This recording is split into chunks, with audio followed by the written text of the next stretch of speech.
I'm LA Chandlar with the Crew Reviews, and we are at Bouchercon, the 50th anniversary of the World Mystery Conference in Dallas, Texas. Over the weekend, we're going to interview some of your favorite authors and find out a little bit more behind the scenes about what makes them tick, what's their favorite dance moves, and all sorts of fun goodies like that. So today I have with me some of my favorite writers. I have Edwin Hill, Gigi Pandian, and John Copenhaver. And I'm going to just go through and ask a few different fun questions and get to know them a little bit better. So, John, why don't you start and tell us a little bit about your latest work, maybe that just was just released or not, and he also won a special award tonight, and what you have on the horizon. So the book that I won the award for tonight is called Dodging a Burning, and it's about a World War II photographer who takes a picture of a crime scene and tells a story about that picture. And of course, since it's a mystery novel, much about that picture is untrue. So it's a lot about sort of his own sexuality during this time period and wartime and a lot of other themes. I love that. And do you have one other book coming out soon, or what are you working on? I'm in the midst of editing a book, which always fun. Yes, fun. Which is the best way I can kind of talk about right now is it's a relationship between two girls in 1948. Mm-hmm. And if you know the movie Heavenly Creatures, about the two girls that committed this murder of one of their mothers in New Zealand, it's kind of like that, mashed up with Nancy Drew. So it's kind of like, it's really like kind of, fucked up Nancy Drew. Perfect. You're welcome. That's great. Well, Gigi has written a few different series or a few different types of books, but tell us what you're working on. What's your latest? What do you have on the horizon? Yeah, so I'm very excited. My latest Jaya Jones treasure hunt mystery, The Glass Thief, comes out in a little less than 2 weeks, which is very exciting. And then my exciting news, thank you, my exciting news that I just found out is that it got a start review from Library Journal. Nice. And even more exciting that they compared it to one of my favorite authors, Elizabeth Peters, who's why I wanted to love her. Oh, I know. So I was like, what? Pinching self? Is this really real? So, that's so great. So that was really exciting. And so I love writing locked room mysteries, short fiction, and my longer stories are more of adventure mysteries, but they have puzzle plot still. But this is my first full-length novel that has a locked room mystery in it. So that's been really exciting. That I was really nervous to push myself to do something different, but still in the same series. So that was really cool. That's wonderful. Congratulations again. And Edwin, I love he's a debut author with me as well as John. And tell us a little bit about your latest book and what you have. Sure. So I write dark psychological thrillers about a Harvard researcher named Hester Thursday, who finds missing people on the side. She winds up finding people like serial killers or long lost friends, sort of runs the gamut. In the latest book, which is called The Missing One, she goes to an island off the coast of Maine, where there are 3 missing children, a drug epidemic, and a storm bearing down on the island, while she's trying to find a long lost missing friend. Oh, wow. Nice. Yeah, it's really fun. That's very fun. I love that. So for you guys, now that you're all established writers, what is one thing that really has surprised you about your writing in general? Writing journey, the career, or the love of it, or the difficulty of it? What's something that's been surprising to you? Want to start, John? Yeah, I mean, I think the most surprising thing is how much work it is. I mean, I know this sounds really naive, but I had no idea. I think when you're in that dreaming state where you're like, this is the story I want to tell. These are the characters are living in my head, and certainly they'll just like kind of like come out and live on the page. It's just that simple. It's not. It's really hard. Yeah. I think the thing that is cool about it is that you learn. There are things you don't know about yourself that you learn through writing. Mm-hmm. And some of the big surprises in both the book I'm working on now and Dodging a Burning came to the process of editing and writing. And those moments are like big, kind of almost little like life-changing moments. So like, oh, I didn't know that. That's what this is about. So I think that's cool. Wonderful. Yeah. That's great. That's a big surprise for me. It is. What about you, Gigi? My biggest surprise is something that I didn't realize for the longest time, was that I think of myself as an outliner, because I do write puzzle plot mysteries, and I love, the thrill of, being able to have people really be able to have the clues, but then also just caught up in the adventure. So I outline very carefully. And I didn't realize until a couple books ago, because The Glass Thief is my 10th novel, which is coming out, and I don't know how that happened. But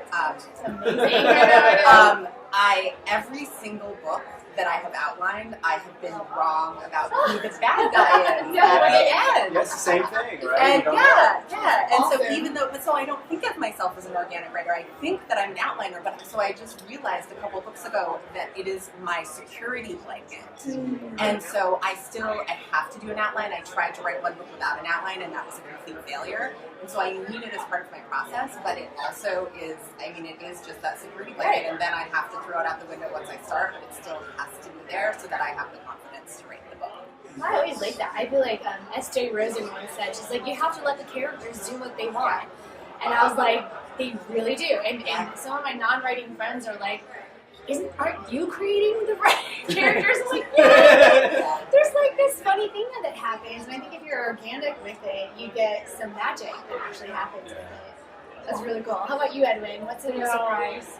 I would say a couple things. One of the things that I really discovered, I'm discovering this right now because I'm in the middle of drafting my third novel right now. And one of the things that I'm discovering is just the sort of the highs and lows of writing.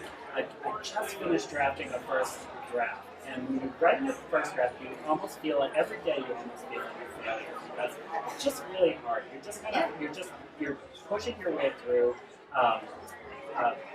your way through that shitty first draft and just trying to get there. And just this last week, I started revising, and all of a sudden, I'm on this high again. And now, as I'm writing, I'm like, this is the only. And that sort of leads me into the other thing, is that, I'm old. And I've had many jobs. I've had many jobs, and I've enjoyed many of those jobs. But this is the only job. I've always heard about people having passion for their work, and I was like, what the hell is that? And this is the job that I have passion for, and I really like getting up. And there are times, right now, as I'm revising that shitty first draft, I get up at 5 a.m. I get up at 4 a.m. because I just want to get in there and start revising. And I've never had that feeling about that. So that's really exciting. I love that. This is my favorite part of writing. Well, I love writing in general and drinking, of course. But also the total surprise for me was this part. Writing is a wonderful thing, but it's also very solitary. And what I've been really shocked with is the camaraderie of the crime writing community and the friendship and how people invest in each other.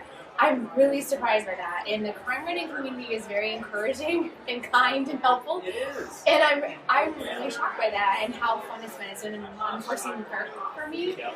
And so now to the final question. Today is actually Halloween, so I want to ask you, Addams Family or Monsters? Oh, Monsters. Monsters. Yeah. Totally.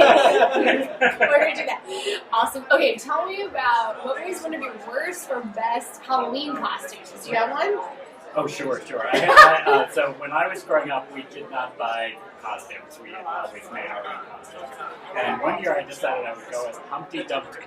I thought it was an excellent idea to go as Humpty Dumpty. Totally. So I got a white trash bag, and I sort of put it over myself, and then I filled it with rolled up newspaper, balls of newspaper, and then I don't know what else I did, but I walked around, you go up to trick or treat, and they would look at me and they'd say, "What are you?" They'd say, "What are you, a bag of trash?" Humpty Dumpty, man. And eventually I just owned it. I said, "Yeah, I'm a bag of trash." 100%. How about you?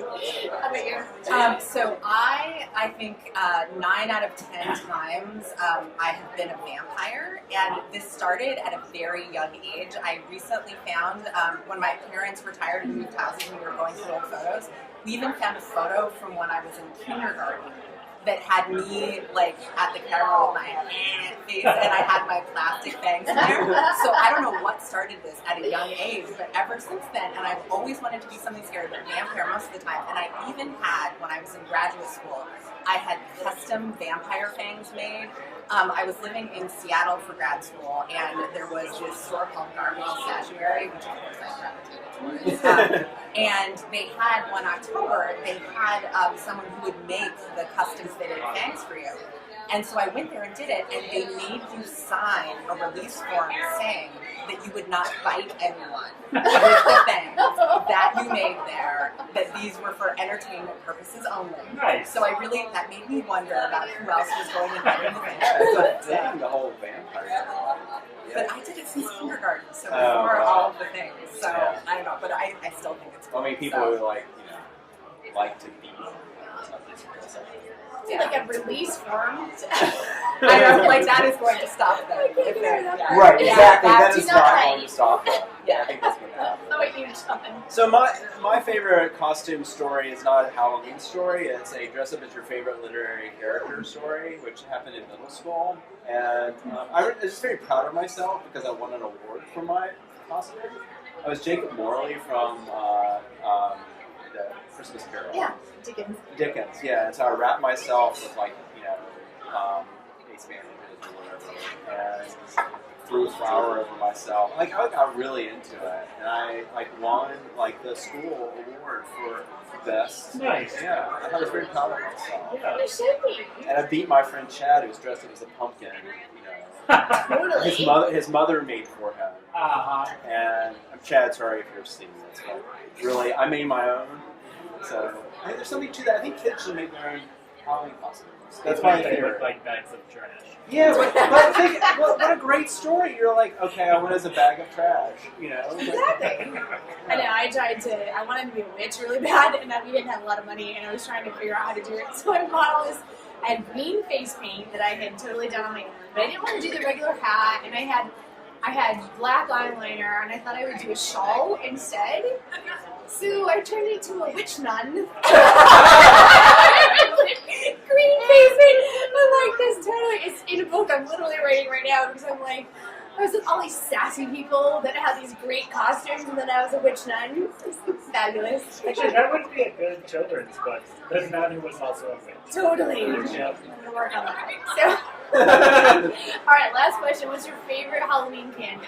How about you? Oh, I would say, it's not now and later, so I'll tell you that much. Or a bit over me, which I think is like the Halloween I like nightmare. both of those. Oh my god. It's probably something boring like Reese's. Those are like the number one. Yeah.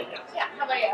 I like those mini Snickers and eat far too many of them. They're They don't they're count very as much. addictive. You know what else I like are those Smarties. I like the cheap ones. Like the really sugary ones, Smarties. Those. Yes, I know I mean, Smarties. totally. Yeah, I like the Smarties that have a little bit of orange flavoring in them. Yeah, Totally. How about you? God, this is a hard question.